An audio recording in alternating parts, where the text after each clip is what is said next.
So let us take up another example of double integral from the textbook.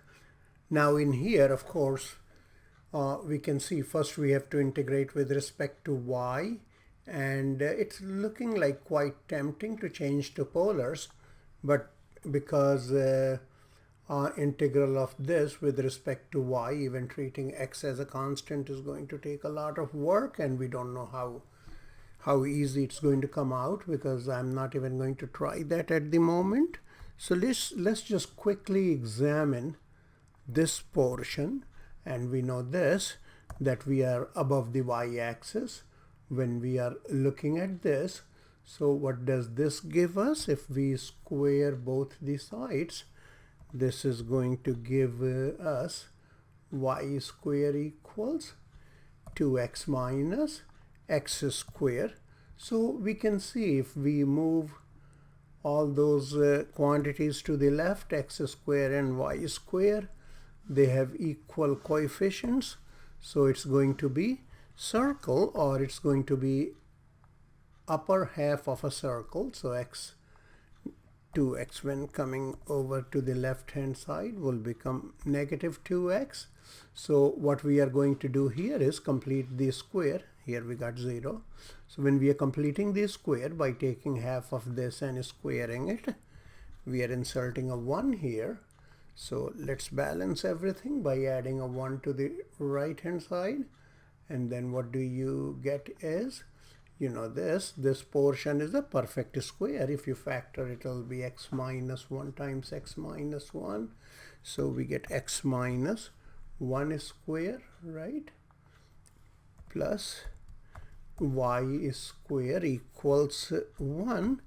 So what we will have is that we will have a circle whose center is at 1, 0, and the radius is 1. All right. And if we look at a graph of this circle, so what we have is that, well, this is the upper limit for y that sits on this circle. So y is above the x-axis, so this will be my region of integration. So if we change to polars, then our question would be that here I don't have the center at 0, 0. So remember this, we will have to just now go ahead and come up with a way of writing an equation of this curve. So how would we, or rather what we would get is this. Notice this, that this diameter here, the diameter of this circle is how much? That's a 2, right? And we also know that this angle right here, it's a pi over 2, being that angle in the half circle.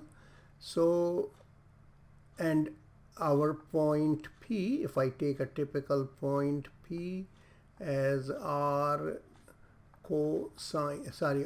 theta, then what is going to happen is this angle is theta, right? And this distance is r. So what happens? 2 is hypotenuse, r is adjacent, and this angle is theta. So the equation of the circle there is r equals how much? 2 cosine theta. And if you look at the variation of r and theta, so of course r will, or let me just bring the other integral over here. So here is the integral that we are trying to evaluate.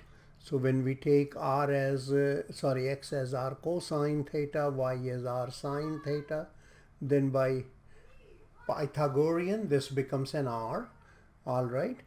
This element would be r dr d theta. Okay. And then, well, we are looking at, say, if theta is outside, so theta varies from, you can see, from 0 to, this will change to what? Pi over 2. And then for r is going to range from where to where? just from 0 to, and the extremity is what? R, or rather 2 cosine theta actually. All right. Okay, so here the upper limit would be 2 cosine theta. So the transformed integral would be integral from 0 to pi over 2, then 0 to 2 cosine theta, right?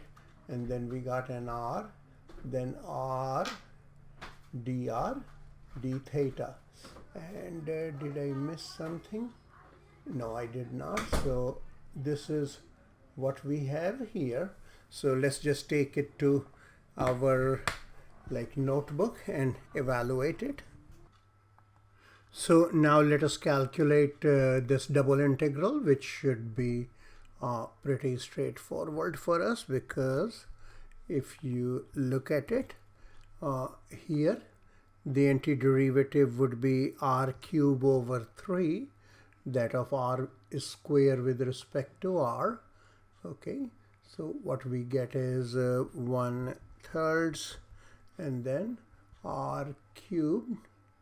All right, and excuse me, the limits would range from 0 to 2 cosine theta, and sorry, I didn't remove this integral yet. Okay, so we got the lower limit is 0 and the upper limit is 2 cosine theta. Okay, so once we substitute those limits and evaluate it, is let's pull 1/3 out of the integral portion just to keep the load slightly lighter inside.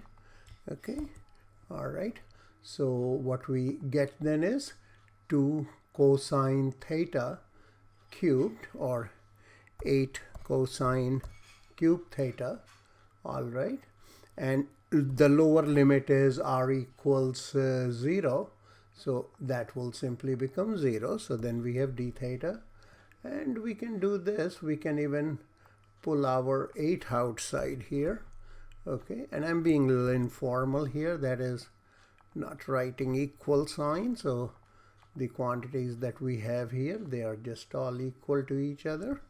Okay, and 1 second, these two are not equal. Let me remove this, and here you can see from your experience of dealing with trig functions, since we have an odd power on cosine theta, I can pull a cosine theta out, and the even power is can be transformed in terms of sine, right? Okay, so here we go. If we do this, transform cosine square theta to 1 minus sine square theta. Okay, and just simply did this, substitute it for sine theta. All right, might be a little boring, but let's still do it.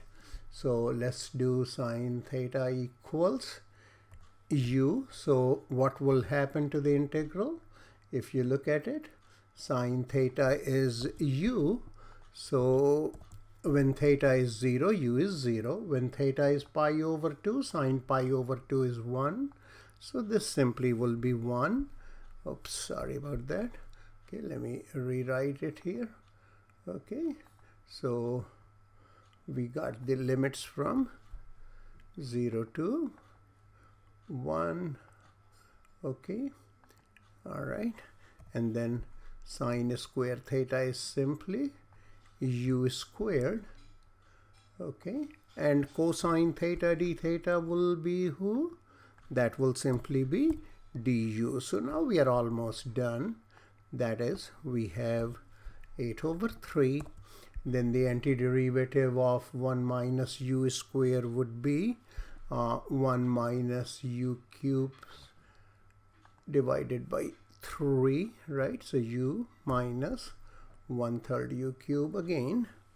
All right, and then our, sorry, 1/3 I meant, u cube again. Okay, and when we have the upper limit as 1 and the lower limit as 0. All right, and so what this will be, lower limit will all be 0, for the upper limits will be 2/3. So this whole thing is going to be how much? 16/9. So the double integral that we had originally, all right, so the we transformed it to a polar integral, and the answer came out to be 16/9. All right.